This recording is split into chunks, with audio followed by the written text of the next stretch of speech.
एक तरफ पूरा ईरान शोक में डूबा है, दूसरी तरफ आसमान में ड्रोन, मिसाइलें और बारूद का धुआं दिखाई दे रहा है। मिडिल ईस्ट से जो तस्वीरें सामने आ रही हैं वो पूरी दुनिया की चिंता और ज़्यादा बढ़ा रही हैं। सवाल ये है कि क्या अमेरिका और ईरान के बीच एक नई जंग शुरू हो चुकी है? अगर यह संघर्ष और बढ़ता है तो इसका असर सिर्फ मिडिल ईस्ट तक सीमित नहीं रहेगा, ये ध्यान दीजिएगा, बल्कि पूरी दुनिया की अर्थव्यवस्था, तेल की कीमतों, अंतर्राष्ट्रीय राजनीति पर भी पड़ेगा सीधा असर इसका। आइए समझते हैं कि आखिर पिछले 48 घंटे में ऐसा क्या हुआ है कि दुनिया एक बार फिर से युद्ध की आशंका से घिर चुकी है। वीडियो को लास्ट तक जरूर देखें, क्योंकि युद्ध भले ईरान और अमेरिका के बीच हो रहा हो, लेकिन इसका असर आपकी जेब पर भी पड़ेगा। नमस्कार, आपके साथ मैं पल्लवी रविंद्र सिंह। 60 दिन, जी हाँ, सिर्फ 60 दिन, पूरे 60 दिन बातचीत और कूटनीति के लिए तय किए गए थे। दुनिया को उम्मीद थी कि अमेरिका और ईरान के बीच बढ़ता तनाव बातचीत की मेज़ पर ख़त्म होगा। इन 60 दिनों के बीच में अपने अपने विचार रखे जाएंगे, मेज पर बातचीत की जाएगी कि आखिर ईरान की समस्या क्या है, इजराइल की समस्या क्या है और अमेरिका अपना रुख क्या चाहता है। लेकिन हुआ नहीं। अचानक सब कुछ बदल गया।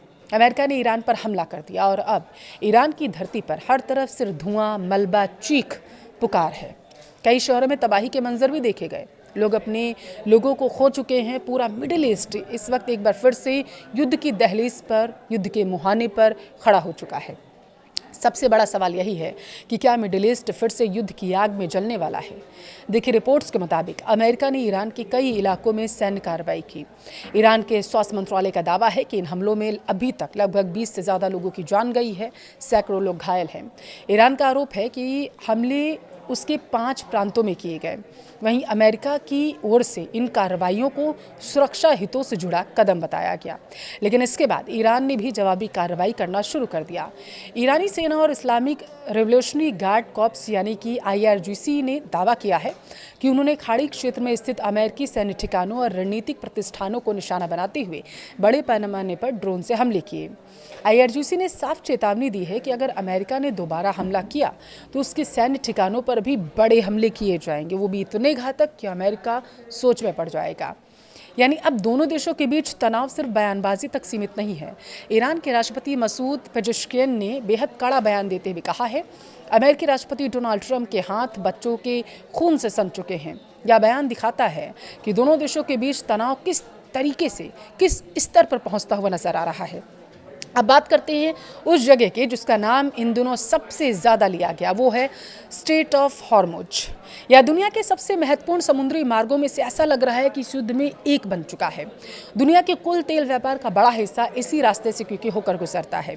अगर इस इलाके में युद्ध बढ़ता है या ईरान इस रास्ते को बंद कर देता है या कोशिश करता है या फिर अपनी पहरेदारी बढ़ा देता है तो पूरी दुनिया में तेल की कीमतों में भारा उछाल आ सकता है। भारत भी इससे अछूता नहीं रहेगा। भारत अपनी ज़रूरत का दरअसल एक बड़ा हिस्सा तेल आयात करता है और मिडिल ईस्ट उसके लिए बेहद अहम पॉइंट है। अगर तेल महंगा होता है तो पेट्रोल डीजल के दाम भी बढ़ेंगे, महंगाई बढ़ेगी और इसका असर आम आदमी की जेब पर पड़ेगा। और यही वजह है कि पूरी दुनिया इस संघर्ष पर नज़र बनाए हुए है। सोशल मीडिया पर कई लोग यह सवाल पूछ रहे हैं कि क्या यह तीसरे विश्व युद्ध की शुरुआत हो चुकी है? देखिए, फिलहाल ऐसा कहना जल्दबाजी होगी। अब ऐसा क्यों कह रहे हैं समझिए। इतना ज़रूरी है कि अमेरिका और ईरान के बीच सीधा सैन्य टकराव पूरी दुनिया के लिए चिंता का विषय बन चुका है। मिडिल ईस्ट पहले ही कई संघर्षों से जूझ रहा है। अगर यह युद्ध और फैलता है तो दूसरे देश भी इसमें शामिल हो सकते हैं और हालात ज़्यादा गंभीर हो सकते हैं। संयुक्त राष्ट्र समेत कई देशों ने दोनों पक्षों से संयम बरतने की अपील की। लेकिन सवाल तो ये है कि क्या दोनों देश पीछे हटेंगे या फिर आने वाले दिनों में और बड़े हमले देखने को मिलेंगे? देखिए, फिलहाल रिपोर्ट्स के मुताबिक दोनों देशों के बीच तनाव कम करने बातचीत के लिए एक समय सीमा तय की गई थी। दुनिया के कई देश उम्मीद कर रहे थे कि यह संकट बातचीत से सुलझ जाएगा, लेकिन इस बीच अमेरिकी हमले ने सारी उम्मीदों को एक झटके में अलग कर दिया, हटा दिया है। अब ईरान का ये कहना है कि युद्ध विराम और बातचीत की भावनाओं के बीच में हमला करना अंतर्राष्ट्रीय भरोसे के खिलाफ है, अंतर्राष्ट्रीय कानून के खिलाफ है। अमेरिका अपने कदम को सुरक्षा और रणनीतिक जरूरत भले ही बता रहा हो, लेकिन सवाल ये है कि अगर बातचीत का रास्ता खुला था तो फिर हमला क्यों किया गया? अब यही सवाल आज पूरी दुनिया पूछ रही है। हमले के बाद ईरान के कई इलाकों से जो तस्वीरें सामने आई वो बेहद डरावने वाली हैं, हैरान करने वाली हैं। कहीं इमारतें मलबे में बदल चुकी हैं, कहीं एम्बुलेंस लगातार घायलों को अस्पताल पहुंचाने में लगी हुई हैं और हर तरफ सिर्फ सायरन की आवाज़ सुनाई दे रही है। कहीं लोग अपने लापता परिवार वालों को खोज रहे हैं, चीख पुकार मची है। ईरानी स्वास्थ्य मंत्रालय का दावा है कि इस हमले में कई लोगों की जान गई है और दर्जनों लोग घायल हैं। अब सोचिए जरा, जब एक देश पहले से राजनीतिक और आर्थिक दबाव झेल रहा हो, तब इस तरीके का हमला वहां के आम लोगों की जिंदगी को कितना प्रभावित करता होगा। आज ईरान के कई शहरों में मातम पसरा है। हमले के बाद ईरान ने भी साफ कर दिया है कि वह चुप नहीं बैठेगा। इस्लामिक रेवोल्यूशनरी गार्ड कॉर्प्स यानी कि आईआरजीसी ने चेतावनी दी, अगर अमेरिका ने दोबारा हमला किया तो पूरे अमेरिका के सैन्य ठिकानों को बर्बाद कर दिया जाएगा। ईरानी सेना ने दावा किया है कि उसने जवाबी कार्रवाई में ड्रोन हमले किए, यानी अब हालात सिर्फ बयानबाजी तक सीमित नहीं रह गए हैं। देखिए, यह एक ऐसा तनाव बन चुका है जो कभी भी बड़े सैन्य संघर्ष का रूप ले सकता है। अब आप समझिए, यह सिर्फ अमेरिका और ईरान की लड़ाई नहीं रह गई है। मिडिल ईस्ट दुनिया की ऊर्जा सप्लाई का केंद्र है। यही मौजूद है स्ट्रेट ऑफ हॉर्मुज, मैंने आपको पहले भी बताया, जहां से दुनिया का एक बड़ा हिस्सा तेल गुजरता है। अगर यह इलाका युद्ध में फंस जाता है तो तेल की कीमतें आसमान छूने लगेंगी, हाहाकार मच जाएगा। पेट्रोल और डीजल महंगे हो जाएंगे, महंगाई पूरी दुनिया में बढ़ेगी। हमने देखा पिछले कुछ दिनों जब स्ट्रेट ऑफ हॉर्मुज बंद था तो किस तरीके की तस्वीरें सामने आई थी। शेयर बाजारों पर भी इसका सीधा असर पड़ेगा और इसका असर भारत समेत दुनिया के करोड़ों लोगों पर पड़ेगा। यानी मिडिल ईस्ट में छिड़ने वाला युद्ध दुनिया के हर देश को सीधे तौर पर प्रभावित करेगा, इसमें कोई दो राय नहीं है। लेकिन सवाल ये है कि क्या दोनों देश पीछे हटेंगे या फिर आने वाले दिनों में और बड़े हमले देखने को मिलेंगे। देखिए, 60 दिन बातचीत के लिए थे, दुनिया को उम्मीद थी तनाव कम होगा, लेकिन उसके बजाय मिसाइलें चली, धमाके हुए, ईरान में तबाही फैल गई। आज पूरा मिडिल ईस्ट अनिश्चितता के दौर से एक बार फिर से गुजरने लगा। एक छोटी सी चिंगारी भी पूरे इलाके को युद्ध की आग में झोंक सकती है और अगर ऐसा हुआ तो इसकी कीमत सिर्फ ईरान और अमेरिका नहीं चुकाएंगे बल्कि पूरी दुनिया चुकाएगी। मिसाइलों की आवाज़ कुछ देर बाद थम जरूर जाती है, लेकिन युद्ध के घाव सालों तक रहते हैं, यह हमें भूलना नहीं होगा। हर युद्ध के बाद टूटती हैं इमारतें, बिखरते हैं परिवार और अनाथ हो जाते हैं हजारों बच्चे। आज सवाल सिर्फ ईरान और अमेरिका का नहीं है, सवाल ये है कि क्या दुनिया एक बार फिर से इतिहास की सबसे बड़ी गलतियों को दोहराने जा रही है।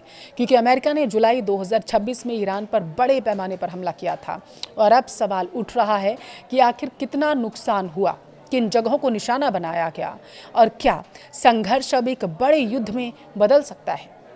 अमेरिकी सेंट्रल कमांड यानी कि सेंटकॉम के मुताबिक अमेरिकी सेना ने ईरान में 80 से ज़्यादा लक्ष्यों पर सटीक हमले किए हैं। हालांकि ईरान ने कहा कि 90 से ज़्यादा जगहों पर हमला किया गया। अब देखिए, कई अंतर्राष्ट्रीय रिपोर्ट्स के अनुसार 2 दिनों में कुल तकरीबन 90 सैन्य और रणनीतिक ठिकानों को निशाना बनाया गया। इनमें शामिल थे मिसाइल लॉन्चिंग साइट्स, ड्रोन ठिकाने, एयर डिफेंस सिस्टम्स, सैन्य गोदाम, लॉजिस्टिक केंद्र, एक हवाई अड्डा का रनवे, दक्षिण और पूर्वी ईरान के कई सैन्य प्रतिष्ठान। अब कुछ रिपोर्ट्स में बुशेहर क्षेत्र के पास भी हमलों का जिक्र किया गया है। हालांकि परमाणु संयंत्र को हुए नुकसान की पुष्टि स्वतंत्र रूप से अभी नहीं की गई है। ईरान के स्वास्थ्य मंत्रालय के अनुसार इन हमलों में कम से कम 14 लोगों की जान गई है और कई लोग घायल हैं। इनमें अधिकतर सैन्यकर्मी बताए जा रहे हैं और इसके अलावा कई सैन्य ठिकानों, गोदामों, बुनियादी ढांचों को नुकसान पहुंचा। देखिए, कुछ इलाकों में रेल सेवाएं भी प्रभावित हुई हैं, कई सैन्य प्रतिष्ठान क्षतिग्रस्त हुए हैं और कुछ स्थानों पर आग लगने की भी खबरें सामने आई हैं। हालांकि वास्तविक नुकसान का पूरा आकलन अभी तक सामने नहीं आया है, क्योंकि कई क्षेत्रों में सुरक्षा कारणों की वजह से स्वतंत्र जांच नहीं हो सकी है। अमेरिकी हमलों के बाद ईरान ने भी जवाबी कार्रवाई करना शुरू किया। ईरान ने दावा किया है कि उसने खाड़ी क्षेत्र में अमेरिकी सैन्य ठिकानों और उसके सहयोगी देशों में मौजूद रणनीतिक परिसंपत्तियों को निशाना बनाया। कुवैत, बहरीन, कतर, जॉर्डन में मिसाइल और ड्रोन अलर्ट जारी किया गया। देखिए, एक बार फिर से दुनिया के सबसे संवेदनशील क्षेत्र में युद्ध का खतरा मंडराने लगा। अगर हम ये कहें, इसमें कोई दो राय नहीं। मिडिल ईस्ट की आग सिर्फ एक इलाके तक सीमित नहीं रहेगी, इसका असर तेल की कीमतों से लेकर दुनिया की अर्थव्यवस्था और करोड़ों लोगों की जिंदगी पर पड़ेगा। अब सबसे बड़ा सवाल यही है, क्या दोनों देश बातचीत के मेज पर लौटेंगे या फिर जुलाई 2026 को इतिहास उस महीने के रूप में याद करेगा जब मिडिल ईस्ट एक और बड़े युद्ध की तरफ बढ़ गया था। अपनी राय कमेंट में ज़रूर दें।